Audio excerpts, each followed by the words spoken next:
Today I'm introducing a new route module built entirely using TRS2019 with the intention of adding this module to the TANE SP3 version of the Pennsylvania and Ohio route when it's transferred to TRS2019.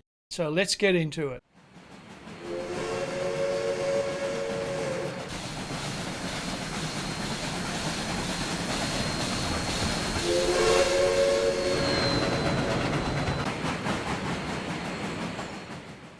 This small route, called the Ashburton Paper Mill Module, can also be used standalone for someone wanting to start a new route. It will have an interchange yard, steam and diesel service, a city, many industries including the substantial paper mill, and much more. And all set in the steam transition era around 1955 to 1964 in the United States.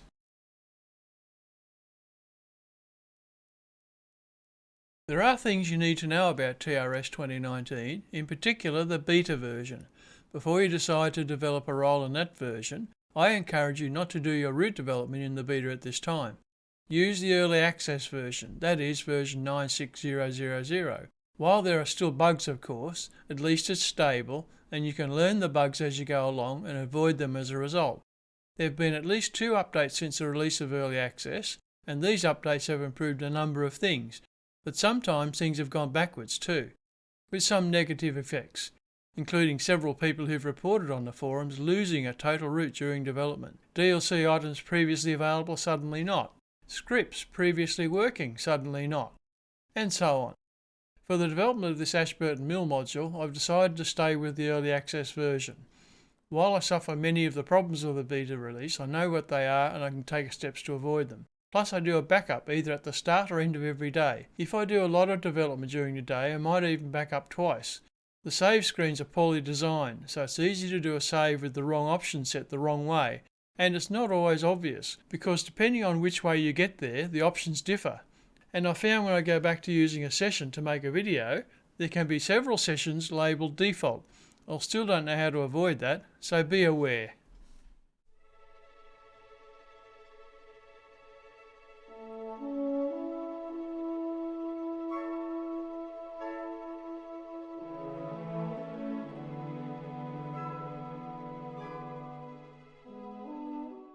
Starting now is a series of time-lapse videos showing steps about starting and developing the Ashburton Mill module.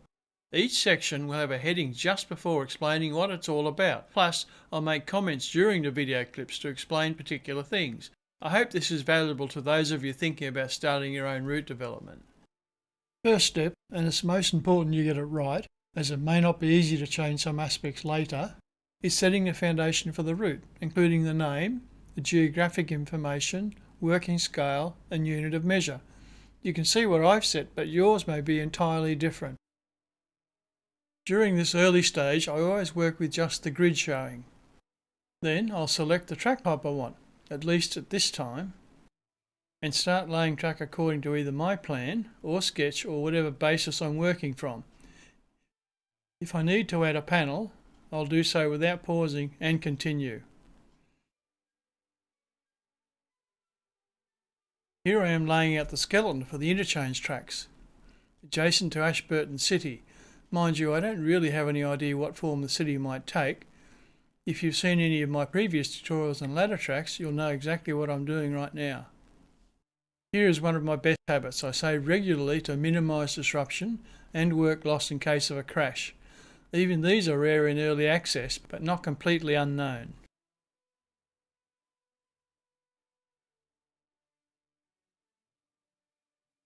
In a slightly slower pace, I start joining the tracks to the main, starting the yard structure.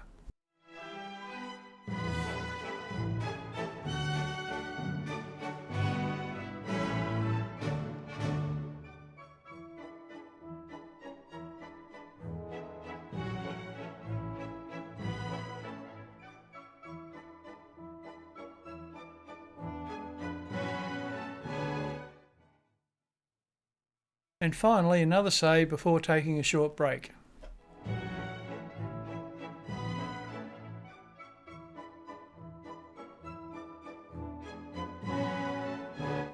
When I add a new panel to the module, I always keep the same density, in my case 5 meters.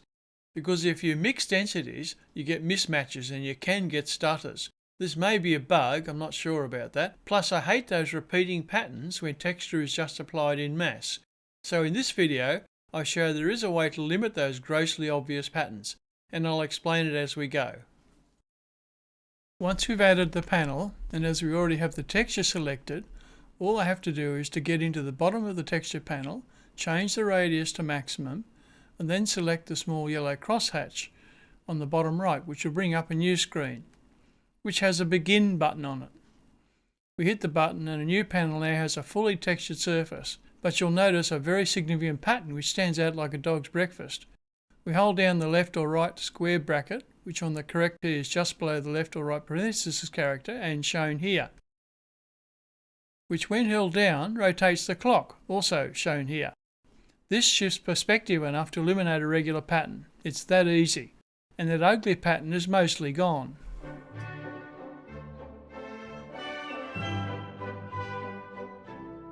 Most of the following clips are concerned with track laying, adding new aspects of the track plan onto the Ashburton Mill Module.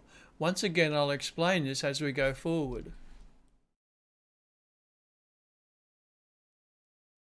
Now that we have the basic structure of the interchange yard that the P&O operates, let's develop the P&O mainline further along, including a link to the shortline track and shared engine terminal, as well as the Ashburton Mill complex and industry sidings. Upon leaving the interchange yard, the P&O main has a short climb up to where it joins the shortline main. It is necessary to add another panel to allow the short line to link back to the interchange yard. Then I add the switch that eventually goes to the independent industries that parallel the paper mill and powerhouse tracks. These industries are actually slightly lower than the paper mill extension, so the track drops down and runs under the P&O main line. Work here includes the provision of a siding linking the paper mill and powerhouse area, and that needs to also extend across the now double track bridge mainline. This takes a bit of tinkering to get the whole track around the double track bridge system working right. I was not entirely happy with this, as it seems I may have to install a slant style bridge, which I think is possibly not the easiest and cheapest option. But I'll see a bit later what happens here. The final bit of work here takes a right branch down to the power station and further to the holding yard for coal hoppers that supply the station with its energy, while the left branch takes the tractor link to the paper mill complex. The power station branch carries on towards the short line, which eventually moves further east into the mountains, where rich stands of quality timber are logged at the end of the branch, as well as a recent innovation with trucks used to move further into the forest. A much cheaper option that avoids continual investment in railroad infrastructure. This was the main reason many logging lines were abandoned in this period. Luckily, this short line has developed other customers along the way, retaining longer term viability.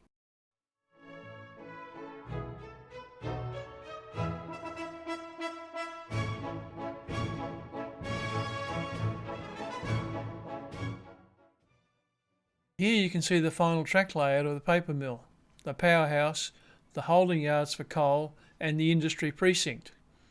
Up at the top, I think I may need to add a row of extra panels to finish the view properly from track level, but that's for another time.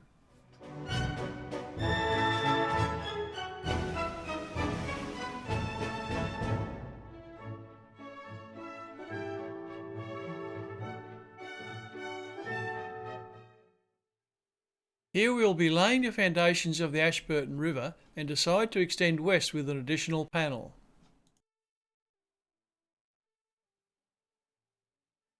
Now we once again do some expanding of the module to give the Ashburton River a longer run. First thing to do is to add the new panel, then position the track exactly where I want it to go, and arrange for the river to finally head off into the scenery. Then I'll move back towards the Ashburton town and start filling in the river details. This involves sculpting the riverbank so they look quite realistic, then adding the basic texture colour for the riverbed itself. Painting the riverbanks comes next, and finally the water is added. Then, as an afterthought, some touching up of the riverbanks and the riverbed to give some texture variety. There's still a lot to do to fully finish the river, Here on the right hand side you can see the interchange yard, and the river runs underneath the P&O mainline and then flows continuously between the mainline and the shortline track. Both tracks follow the shore of the river on opposite sides. Now I can sculpt the riverbanks as they would be after a period of normal flow, that is, not much erosion. Also I deepen the channel with a shallow curve along the floor. Now it's time to start colouring the floor of the river with a colour suitable for water of this depth. I'll continue along the river colouring the river floor. I don't worry too much about the edges. I'll even let it run up the bank a little bit, because when I come back to do the bank colours, they'll always override any previously added textures. In this image you can now see a later shot where development of this part of the route is somewhat more advanced. The river is fully formed, the highway is crossing the river at the Molly Barker Bridge, and there is considerable foliage being added all around the area.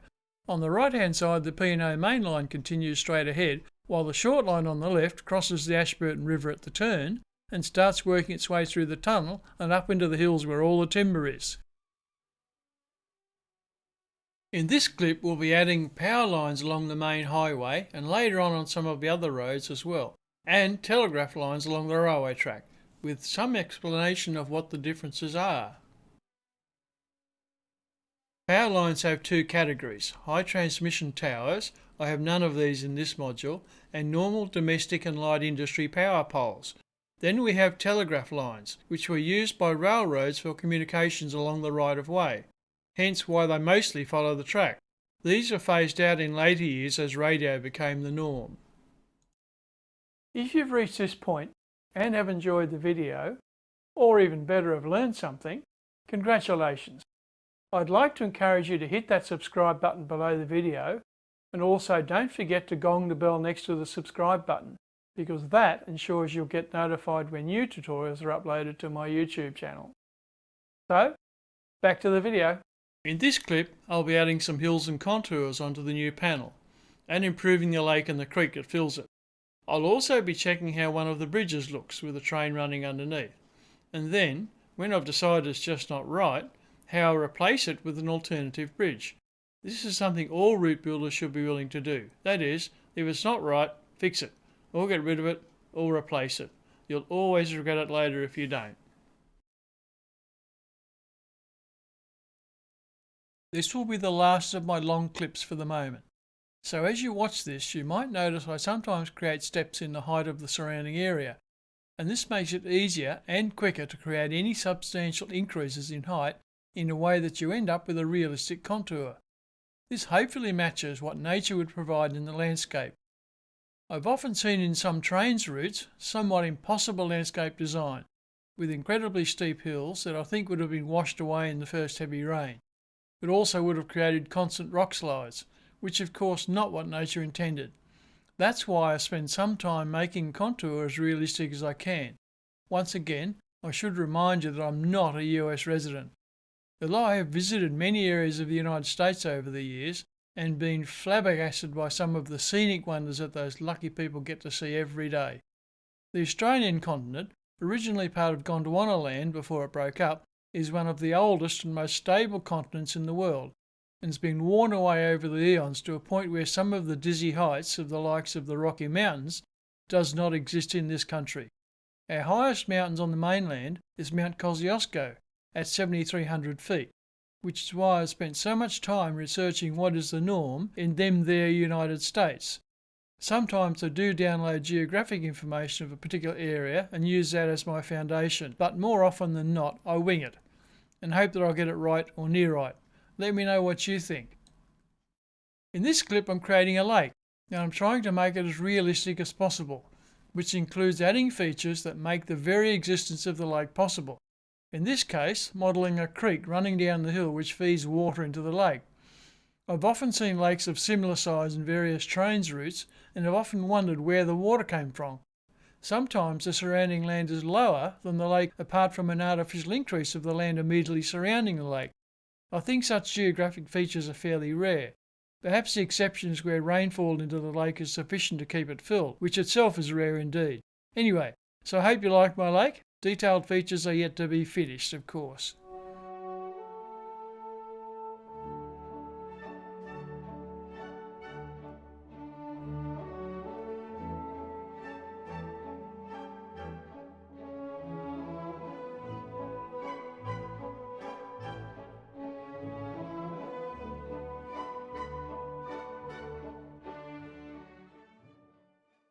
Now, getting back to that bridge that I was unhappy with, I decided it just didn't look right.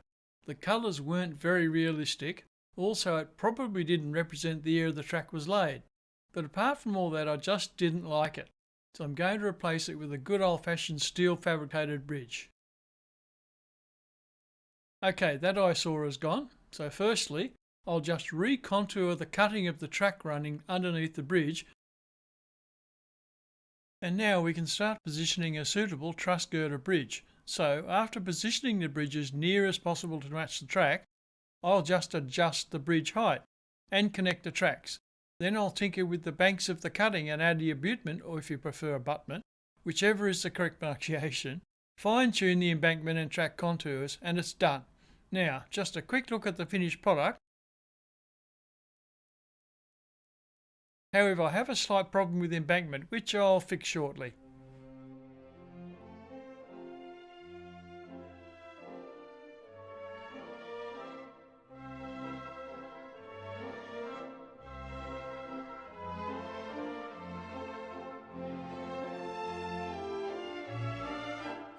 In this final clip, I added a fairly substantial steel structure bridge on the highway, which in Ashburton history was added during the area's later years to replace the earlier single lane wooden bridge. And while I was very happy with the look and the way it fitted in, it just didn't seem to be the grand and expensive type of bridge that would be constructed in a small town environment.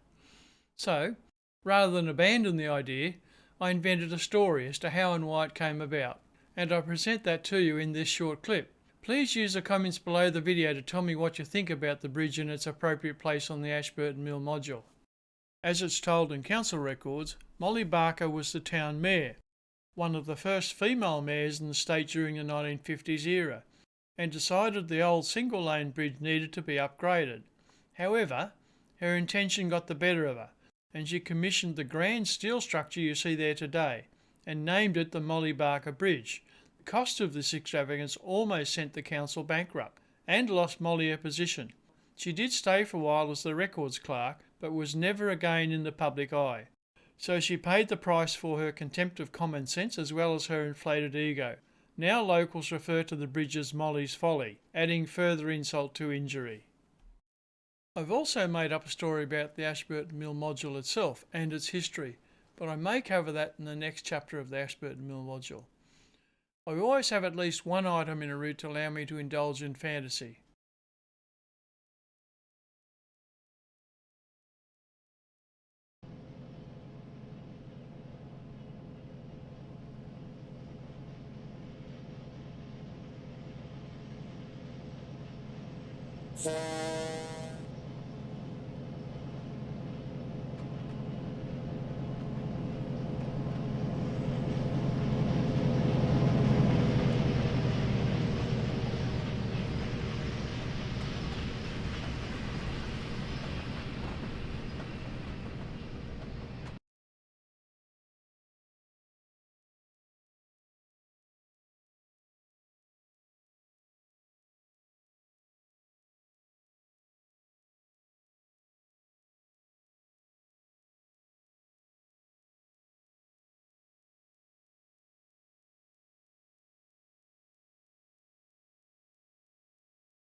Just a quick note about the next video. I'm actually doing a product review of a K&L Trainz new release, which is the Norfolk and Western Mastedon 480 steam locomotive.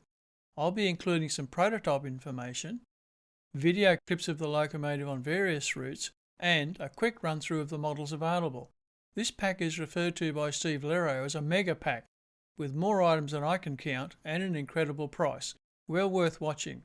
However, as well, I am including my thoughts on how well these models translate to TRS 2019 compared to TANE SP3. I hope you found this tutorial enjoyable and of benefit. If you have any thoughts to share, please add a comment below the video. I always check the comments and appreciate every one of them. But now, that's it from me. Hooroo!